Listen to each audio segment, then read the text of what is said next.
المصطفى سيد الأنبياء۔ بخاری شریف میں حدیث ہے، قاضی ایاز مالکی رحمۃ اللہ علیہ نے بڑی تفصیل سے لکھی ہے، راوی حضرت انس بن مالک ہیں۔ ایک بندہ بڑی دور سے آیا نبی پاک صلی اللہ علیہ وسلم کی زیارت کے لیے، بڑی دور سے۔ عرب کے جو سردار ہوتے تھے ان کے بڑے ناز نخرے ہوتے تھے، وہ خیر آج بھی ہیں۔ تو نبی پاک صلی اللہ علیہ وسلم کی خدمت میں وہ شخص بڑی دور سے آیا، تو عرب کے بادشاہوں کا مزاج تھا، پروٹوکول بڑا چاہتے تھے۔ ان کا تو یہ طریقہ تھا کہ حکمرانی کرنی ہے جیسے بھی ہو۔ اگر کسی غلام نے دھوپ میں بندھا رہ گیا، اونٹ اور چھاؤں میں نہیں باندھا تو درے مارتے تھے، اور اگر اس نے کھول کے باندھ دیا تو پھر بھی مارتے تھے، کہتے تھے اتنا سیانہ ہو گیا تو نے پوچھا ہی نہیں، خود بخود ہی باندھ دیا۔ وہ شخص حضور کی بارگاہ میں آیا، اور بہت سارے لوگوں کے پاس کیونکہ وہ جاتا تھا اپنے سربراہ کا پیغام لے کے، تو وہ کانپ رہا ہے جب حضور کی بارگاہ میں گیا، ڈر رہا ہے۔ اب ذرا بات کو سمجھنا، نبی پاک صلی اللہ علیہ وسلم نے اس سے فرمایا کیوں ڈرتے ہو؟ سادہ آدمی ہے، دیہاتی ہے، بدو ہے۔ اللہ کے رسول نے تھپ کی دی، کیوں ڈرتے ہو؟ تو کہتے ہیں حضور مجھے آداب نہیں آتے اور مجھے ڈر آتا ہے، کوئی بات اگر ایسی ہو گئی، آپ مدینے کی حکومت کے سربراہ ہیں، تو کہیں آپ ناراض نہ ہو جائیں۔ حضرت انس بن مالک فرماتے ہیں بات کہاں کی تھی، پہنچ کہاں گئی؟ جب اس نے یہ کہا نا کہ آپ تو حکومت کے سربراہ ہیں، کہیں کوئی غلطی نہ مجھ سے ہو جائے، تو نبی پاک کی آنکھوں میں آنسو آ گئے، حضور رونے لگے، اور نبی پاک صلی اللہ علیہ وسلم فرمانے لگے نہ بھائی، تو کسی حکومت کے سربراہ کے پاس نہیں آیا، نہ تو اس بیٹے کے پاس آیا ہے جس کی ماں گوشت کے خشک ٹکڑے کھا کے بھی گزارا کر لیتی۔ میں تو ایک غریب ماں کا بیٹا ہوں۔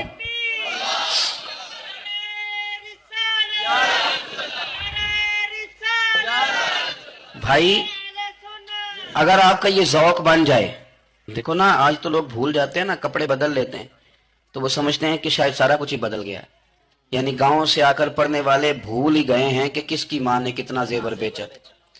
لوگ بھول جاتے ہیں چیزوں کو، اپنے ماضی کو یاد رکھیں، آپ لوگوں کے ساتھ پیار کریں، آپ لوگوں کو موقع دیں، آپ تھوڑی سی اور کوشش کریں اس شخص تک جانے کی جو آپ کو مایوس نظر آ رہا ہے، پریشان نظر آ رہا ہے۔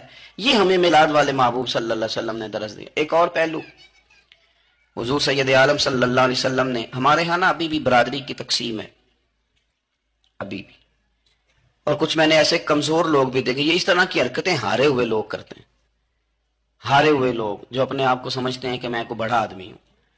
بڑا آدمی تو اپنے اخلاق سے ہوتا ہے، اپنے کردار سے ہوتا ہے، اپنی سخاوت سے ہوتا ہے، لوگوں سے پیار کرنے سے ہوتا ہے۔ باقی یہ کہ بیٹھ کے کہانی سنانا کہ میں بڑا کچھ کرتا ہوں، تو جو کچھ کرتا ہوتا ہے اسے سنانے کی کوئی ضرورت ایک اور بہت سارے لوگ آپ تعزیت کرنے جائیں نا والد کے انتقال کے بعد، تو ان بیچاروں کو بتانا پڑتا ہے کہ ابا جی میرے بغیر دوائی نہیں کھاتے تھے۔ تو میں کہتا ہوں اگر تیرے بغیر نہیں کھاتے تھے پھر بتانے کی ضرورت نہیں، پھر تو سارے گاؤں کو پتا ہوگا کہ تیرے بغیر نہیں کھاتے تھے۔ اور اگر کوئی دال میں کالا ہے تو پھر تیری وضاحت کوئی بندہ قبول نہیں کرے گا۔ تو آپ کو بتانا کیوں پڑ رہا ہے، اور آپ بار بار اس بات کا ذکر کیوں کر رہے ہیں کہ ہم بہت بڑے قبیلے کے ہیں؟ صاحب اگر آپ بڑے قبیلے کے ہیں تو پتا ہوگا سارے علاقے کو آپ کتنا لوگوں کا خیال کرتے ہیں، آپ کس قدر محبت کرتے ہیں، آپ کا انداز کریمانہ کس طرح، پھر آپ کو بتانے کی کوئی ضرورت نہیں ہوتی، پھر خود بخود خبر ہوتی ہے۔ حضرت سیدنا ابو ذر غفاری رضی اللہ تعالیٰ عنہ، قبیلہ بنو غفار ایک بڑی شاخ تھی قبیلوں میں سے، جو لوگ اس زمانے میں مالدار قبیلوں سے تعلق رکھتے تھے، ان میں سے ایک بڑا نام تھا۔ ساری زندگی چودراہٹ کی، لیکن میلاد ایک انقلاب کا نام ہے۔ میں میلاد منانے والے دوستوں سے گزارش کرتا ہوں کہ آپ ہر سال میلاد منائیں، اور ہر سال میلاد کے بعد آپ تھوڑے بدل بھی جائیں، یعنی تھوڑے سے بدل جائیں۔ کچھ لوگ کہیں یار یہ داڑھی میں نے نا 12 ربیع الاول والے دن رکھی تھی، یہ میری میلاد والی داڑھی ہے، اور داڑھی رکھیں بھی نبی پاک کی مرضی کی۔ کس کی مرضی کی؟ نہ ناراض ہو جائے جی میں ٹر چلا، بس کس مرضی کی جی؟ اپنی مرضی کے نہیں۔ داڑھی کا وزن کو نہیں ہوتا کہ پوری مٹھی رکھیں گے تو آپ کو کوئی دقت ہوگی، کوئی وزن نہیں، پوری رکھیں، جو حضور کا طریقہ ہے مبارکہ ہے جو ہمیں ملتا ہے اس پر آپ توجہ فرمائیں۔ تو میں جو بات عرض کرنے جا رہا ہوں وہ میلاد انقلاب ہے۔ حضور سید عالم صلی اللہ علیہ وسلم کی بارگاہ میں آنے سے پہلے لوگ کچھ اور ہوتے تھے، اور یہاں سے ہو کے جاتے تھے تو پھر ان میں تبدیلی آتی تھی۔ میں سارا دن کرامتیں سناؤں نا کسی کو اپنے پیر صاحب کی، اور اپنے گھر میں بھی کہ میرے حضرت بڑے، میرے استاد بڑے، لیکن بیوی کے ساتھ اگر میں ترش لہجے میں بات کروں گا تو وہ کہے گی ایسا سکھاتے ہیں تینوں پیر صاحب، دوست کہیں گے یہ سکھاتے ہیں آپ کی کہانیاں نہیں چلتی، آپ کا کردار چلتا ہے۔ حضرت ابو ذر غفاری رضی اللہ تعالیٰ عنہ فرماتے ہیں چونکہ میں چودھری تھا، سیدنا بلال حبشی رضی اللہ تعالیٰ عنہ کے پاس میں بیٹھا تھا، کسی بات میں بات آگے بڑھی اور بڑھتے بڑھتے بات شکرنجی تک چلی گئی. رائے کے اختلاف نے باتوں میں تلخی پیدا کر دی اور جب تھوڑے لفظ اور تیز ہوئے تو میں نے انہیں کہہ دیا چپ کر, تو ابشن کا بیٹا ہے. کس کے بیٹے تھے حضرت بلال؟ کہتے ہیں جب انہوں نے مجھے کہا میرا دل بڑا ٹوٹا کہ میں نے ارادہ کیا کہ میں نے حضور کی بارگاہ میں نہیں عرض کرنی. اب ہر بات کی ہم حضور کی بارگاہ میں شکایت کریں, لیکن میں جا کے مسجد میں بیٹھا اور جب سرکار آئے نا, ارادہ نہیں تھا کہ عرض کروں گا, لیکن حضور کا چہرہ دیکھا تو دکھ میرا خود ہی تازہ ہو گیا. رونے کا بھی تو تبھی مزہ آتا ہے نا کوئی اپنا ملے تو. فرماتے ہیں کہ میرے آنسو نا بغیر اختیار کے چھلک پڑے اور میں کھل کے روئے, کھل کے. قربان جاؤں محبوب کے بھی حضور نے پاس نہیں بلایا بلکہ نبی پاک اٹھ کے خود میرے پاس آئے اور مجھے کندھوں سے پکڑ کے سینے سے لگایا, اور جب میں کھل کے رو لیا تو حضور میرے آنسو پوچھنے لگے. کچھ شعر ایسے ہوتے ہیں جو کسی نے کہے ہوتے ہیں اور کہنے والا جو ہوتا ہے وہ صاحب حال ہوتا ہے, تو اس میں کچھ خوبصورتی زیادہ ہی ہو جاتی ہے. ایک پنجابی کے شاعر ہمارے گجرات میں گزرے, بزرگ تھے, ان کا ایک شعر ہے, وہ کہتے ہیں ایک باری میری آنکھیاں چوں اونا نے اتھرو پونجے سن, ایک باری میری آنکھیاں چوں اونا نے اتھرو پونجے سن, ہن تے چسکا پی گیا رونے دا. ایک باری میری آنکھیاں چوں اونا نے اتھرو پونجے سن, ہن تے چسکا پی گیا رونے دا, تے ہر ویلے آہو زاری دا. تو میں روز رونے لگا ہوں, مزہ ہی بڑا آیا ہے جب سے محبوب نے چپ کرانا شروع کیا. میرے عزیز, اور پھر حضرت بلال حبشی رضی اللہ تعالیٰ عنہ چونکہ حضور کے غلام تھے اور انہیں پتا تھا کہ سرکار میری ناز برداری کرتے ہیں, حضور نے چپ کرایا. فرمایا کیوں روتے ہو؟ تو عرض کرنے لگے یا رسول اللہ صلی اللہ علیہ وسلم, اگر میں ابشن کا بیٹا ہوں تو میری تو غلطی کوئی نہیں نا, یہ تو تقسیم اللہ کی ہے نا. الذی خلقک فسواک فعدلک فی ای صورت ما شاء رکبک, جس طرح وہ چاہتا ہے, جس کو چاہتا ہے اس طرح کی اس کی صورت بنا دیتا ہے. تو مجھے ابشن کا بیٹا کہا جاتا ہے, میری غلطی کیا ہے؟ حضرت بلال نے بھی نہیں بتایا کس نے کہا, لیکن نبی پاک صلی اللہ علیہ وسلم نے کیا فرمایا. امام یوسف صالحی نے لکھا ہے, ذرا غور کرنا بات پر, تسلیاں لوگ اور رنگ میں بھی دیتے ہیں پر یہ تسلی بڑی انوکھی ہے. حضور فرمانے لگے بلال اگر تو ابشن کا بیٹا ہے تو پریشان کیوں ہوتا ہے؟ کالے رنگ والی ماں کا بیٹا ہے تو پریشان کیوں ہوتا ہے اگر تیری والدہ کا رنگ کالا ہے تو؟ عرض کی حضور آپ کیا فرمانا چاہتے ہیں؟ تو سرکار فرمانے لگے میں دو ماؤں کا بیٹا ہوں, ایک جناب آمنہ جنہوں نے مجھے پیدا کیا اور ایک حضرت ام ایمن جنہوں نے میری پرورش کی, مجھے بڑا کیا. حضور فرمانے لگے میری ماں آمنہ کا رنگ گورا تھا اور میری ماں ام ایمن کا رنگ کالا ہے. تو فرمایا اگر تجھے کسی نے کالے رنگ والی ماں کا بیٹا کہا تو اسے کہہ دینا مدینے والی محبوب کے بھی تو ایک والدہ کا رنگ کالا ہے, تو کہہ دینا. حضرت بلال کہتے ہیں کہ وہ اس طرح کی تسلی تھی, طفل تسلیاں نہیں جس طرح کی ہمیں دی جاتی, وہ اس طرح کی خوبصورت تسلی تھی کہ اس کے بعد میرا دل ایسا ٹھنڈا ہوا, پھر کسی کا تانا تانا نہیں رہا, پھر کسی کی تکلیف نہیں رہی. رسول پاک صلی اللہ تعالی علیہ وسلم نے یہ جو آج تقسیم ہے ہمارے ہاں اونچ نیچ کی, چھوٹے بڑے کی, ذات برادری کی, حضور فرماتے ہیں میں نے پاؤں کے نیچے رکھ کے کچل دی, اب اس کا کوئی سٹیٹس نہیں رہا, اب یہ کوئی معاملہ نہیں.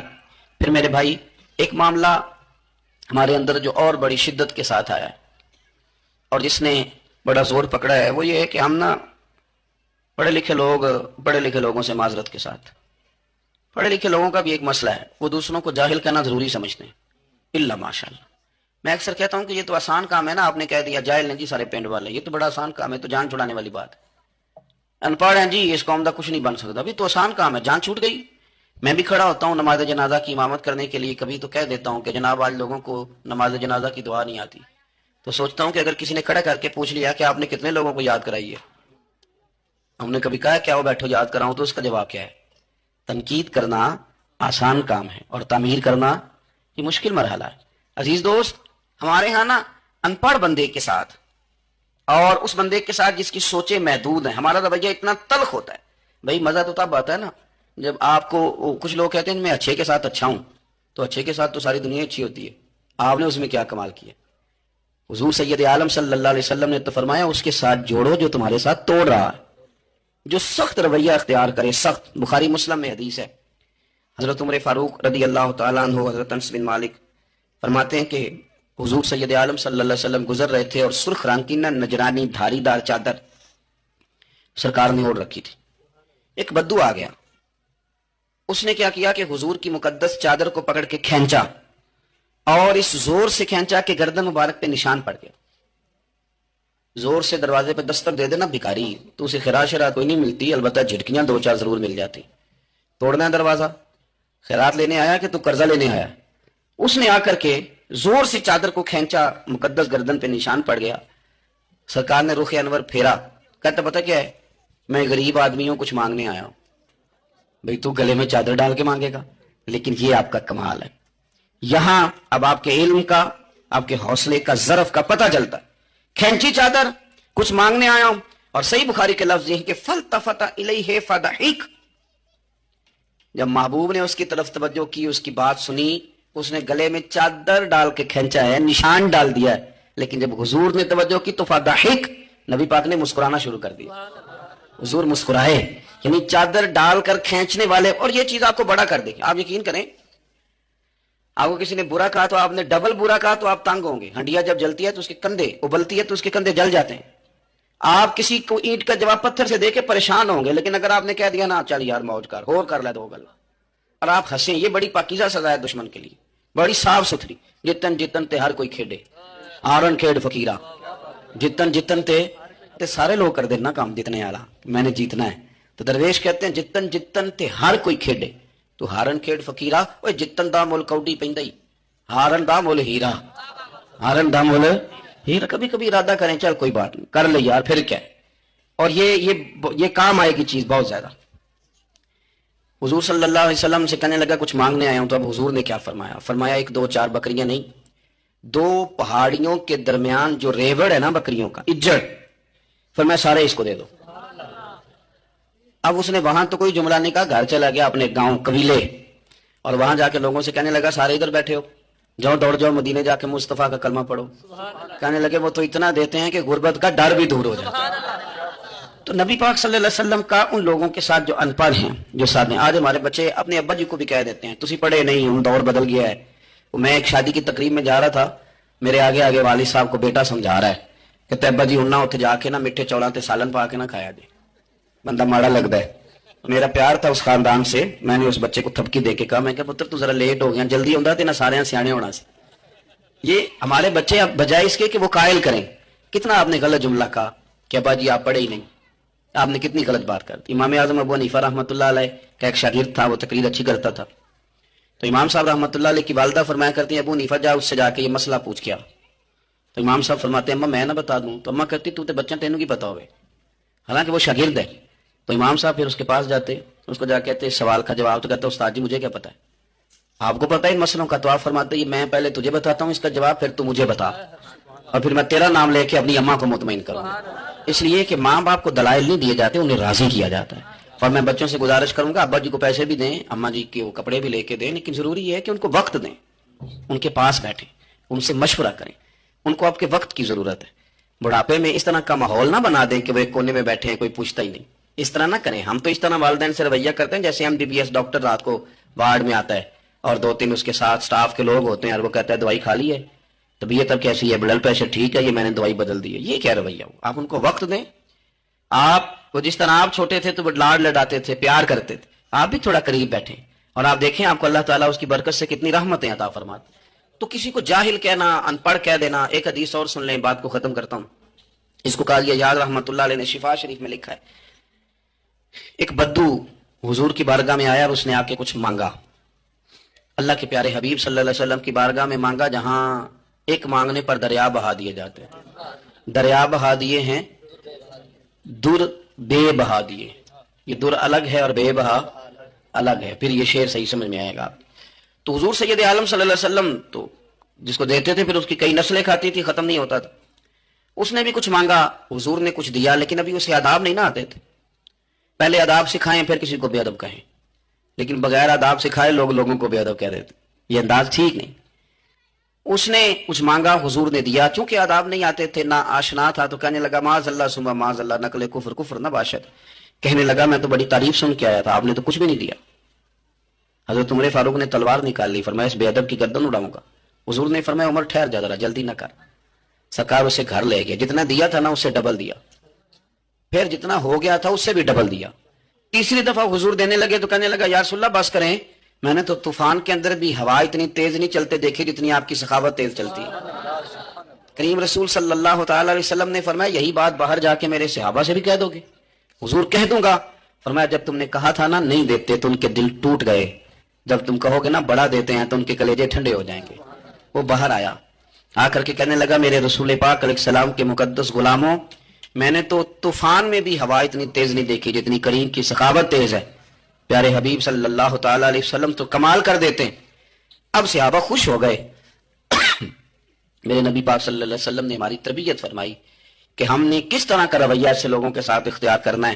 حضور فرمانے لگے عمر اگر تم اس سے پہلے قتل کر دیتے جو اس نے کہا تھا تو یہ دوزخ میں جاتا، اور اب جو کہہ رہا ہے اس پر مرے گا تو رب اسے جنت عطا فرمائے گا. حضور فرمانے لگے عمر میری اور تمہاری یعنی میری اور میری امت کی مثال اس آدمی کی مثال کی طرح جس کی اونٹنی بھاگ گئی تھی، ناک سے نکیل نکل گئی تھی. بہت سارے لوگ آئے اسے پکڑنے کے لیے، ہاتھوں میں نیزے تھے، ڈنڈے تھے، تلواریں تھیں، پر وہ کسی کے قابو نہ آئی. زخمی ہو گئی پر کسی کے قابو نہ آئی. حضور فرماتے ہیں پھر اس کا اپنا مالک آ گیا. اس نے تھوڑا سا چارہ اٹھایا، میری طرف دیکھیے گا جی، چارہ اٹھایا، اونٹنی کو دکھایا، وہ دوڑی آئی. اونٹنی اس نے اس کو تھپکی دی، بغیر کسی کی مدد کے ناک میں نکیل ڈالی.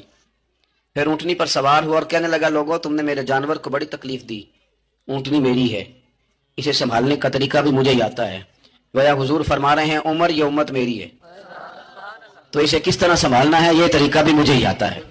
ان کی کہاں کس بنیاد پر کس رنگ میں تربیت کرنی ہے یہ میں جانتا ہوں. ہمیں اگر ہماری زندگی انصاف والی ہو، عاجزی والی ہو، اطمینان والی ہو، عاجزی بھی دل کا نام ہے، اطمینان بھی دل کا نام ہے. بہت سارے گردنیں جھکانے والے بھی عاجز نہیں ہوتے. اپنے دل سے تہیہ کر لیں کہ میں کسی شخص کو بھی اپنے سے چھوٹا نہیں جانتا، کمزور نہیں جانتا. میں کسی شخص کے بارے میں بھی یہ رویہ نہیں رکھتا کہ یہ کوئی برا ہے. اگر کہیں ضرورت پڑے تو کسی کی اصلاح کریں. اگر وہ اصلاح قبول نہ کرے اور آپ کو محسوس ہو کہ یہ معاملہ آپ کے بس میں نہیں تو پھر بھی اس کے لیے دعا کریں. کسی کونے میں جا کر کے تنقید کرنے کی اجازت نہیں ہے. اپنے آپ کو سمیٹیں، سوچوں کو بکھرنے سے سمیٹیں، اچھا سوچا کریں. جو لوگ اچھا سوچتے ہیں وہ صحت مند رہتے ہیں، ان کی سوچیں تازہ رہتی ہیں. آپ ہر ایک کے بارے میں خیر کا رویہ اختیار کریں اور مثبت پہلو تلاش کریں. آپ مثبت پہلو، ہر وقت تنقید کرنا. میں ایک محفل میں بیٹھا تھا، بات میری ختم ہو گئی تو ایک نعت خواں نے بڑا اچھا شعر پڑھا. ہم بڑی اس بات کی تردید کرتے رہتے ہیں کہ یہ طے کر کے اور پیسے لے کے اور یہ نہیں کرنی چاہیے چیزیں، لیکن یہ کہ یہ غلطی کس کی ہے؟ یہ اس عوام کی غلطی ہے جو ریٹ بناتی ہے، چیزیں خریدتی ہے. جو چیزیں آپ خریدیں گے نہیں بکیں گی بھی نہیں مارکیٹ میں. آپ خریدتے ہیں تو کوئی بکتا ہے نا. میری بات کی سمجھ آ رہی ہے؟ تو ہم یہ سارا کچھ ڈال دیتے ہیں. اب کیا ہوتا ہے کہ اتنی سونی محفل سجی ہوئی ہے لیکن اس میں بیٹھ کر لوگ حضور کی تعریف سننے کی بجائے یہ کہہ رہے ہیں اس نے 40,000 لیا. آپ یہ اندازہ کریں کہ وہ جو بات ہمیں اس وقت مدینہ شریف لے کے جاتی، ہمارا عشق رسول تازہ کرتی، تو ہم نے وہاں کیا گھٹن پیدا کر دی یہ کہانیاں چھیڑ کے. کیوں دیتے ہیں آپ ایسے؟ کیوں اس طرح کے ریٹ آپ بناتے ہیں؟ پہلے آپ بناتے ہیں پھر اس کے بعد آپ تنقید کرتے ہیں. اب دیکھیں میں بھی بیٹھا تھا تو اس نے بڑا خوبصورت شعر پڑھا اور بڑی مزیدار بات کی، بڑا مزہ آیا. تو میں نے ساتھ والے سے کہا یار آج بڑے دنوں کے بعد سرور آیا. تو کہنے لگا نہیں 40,000 لے آجے. میں انہوں کہا تو 10 منٹ کھلو جانا سی، مزہ تو لینے نہیں دیتا. اور پھر میں نے اسے کہا کہ یار بات سنو، کیوں دیتے ہو 40,000؟ اور اگر اس نے لیا بھی ہے نا تو آج اتنا مزہ آیا نا، میرے خیال میں نا اس کا 40 نہیں 80 بنتا ہے. دیکھو نا اس نے ہمیں پہنچا کہاں دیا ہے. تو آپ مثبت لیں چیزوں کو، مہربانی کریں، اچھا سوچیں، اچھے رویے اختیار کریں. وہ کسی شاعر نے کہا تھا کچھ تو مجبوریاں رہی ہوں گی، یوں ہی کوئی بے وفا نہیں ہوتا. اچھی سوچ پیدا کریں، خوبصورت آپ اپنے آپ کو رکھیں. آپ کا فائدہ ہوگا آپ اچھا سوچیں گے تو آپ کا نفع ہے. ورنہ بکھری ہوئی سوچیں والے لوگ تو بےچارے سویرے کچھ ہوتے ہیں، دوپہر کو کچھ ہوتے ہیں، شام کو کچھ اور ہوتے ہیں، اور تیزی سے وہ لوگ بکھر جاتے ہیں. آپ یہ دیکھیں کہ آپ مست رہیں، آپ اپنے آپ کو پریم میں رکھیں، آپ اپنے آپ کو سکون میں رکھیں. کو تعریف کرے تو اس کی مہربانی، تنقید کرے تو اللہ بھلا کرے، لیکن آپ نے اپنی سوچوں کو ہمیشہ مجتمع رکھنا ہے. اللہ تعالیٰ آپ کو بہترین صلہ عطا فرمائے. محفلیں ہوتی ہیں حضور کے نام کی، لوگ تو ظاہر آتے جاتے رہتے ہیں، ہر ایک آدمی کی اپنی مشغولیت. آپ تشریف رکھیں گے حضور کی ثناء خوانی ہوگی. اللہ تعالیٰ آپ سب کو جزا عطا فرمائے. آخر دعوانا